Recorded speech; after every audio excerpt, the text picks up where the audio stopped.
মাতৃভক্তির অনন্য নজির গড়লেন এক যুবক। নিজের শরীরে চামড়া কেটে মায়ের জন্য জুতা বানালেন। তারপর সেই জুতা নিজ হাতে মায়ের পায়ে পরিয়ে দিলেন তিনি। বৃহস্পতিবার ভারতীয় সংবাদ মাধ্যম আনন্দবাজার পত্রিকার প্রতিবেদনে বলা হয়, ভারতের মধ্যপ্রদেশের উজ্জয়িনীর বাসিন্দা রৌনক গুর্জর মাকে ভালোবেসে এমন কাণ্ড ঘটিয়েছেন। জানা যায়, অতীতে অপরাধমূলক কার্যকলাপে যুক্ত ছিলেন রৌনক গুর্জর। একবার পুলিশের গুলিও খেয়েছিলেন। পায়ে গুলি লেগেছিল তার। সেই পায়ের ওপরের অংশ থেকে কিছুটা চামড়া অস্ত্রোপচারের মাধ্যমে কেটে বের করে নেন। নিজে সে চামড়া নিয়ে যান মুচির কাছে। গোটা প্রক্রিয়ার কথা বাড়ির কাউকে জানতে দেননি তিনি। 1 মিনিটে নগদ ইসলামিক অ্যাকাউন্ট খুলতে ডায়াল করুন *167#।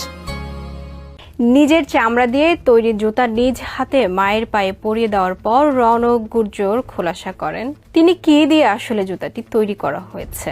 সন্তানের মুখে সেই কথা শুনে কেঁদে ফেলেন বৃদ্ধা।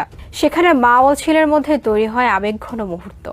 ধর্মগ্রন্থ থেকে মাতৃভক্তির এই অনুপ্রেরণা পেয়েছেন বলে জানিয়েছেন ভারতীয় যুবক। রৌনক গুর্জর বলেন, তিনি রামায়ণের ভক্ত। রোজ একবার করে রামায়ণ পাঠ করেন। রাম তার আদর্শ। সেই গ্রন্থ পাঠ করে মায়ের জন্য কিছু করার ইচ্ছা জাগে মনে।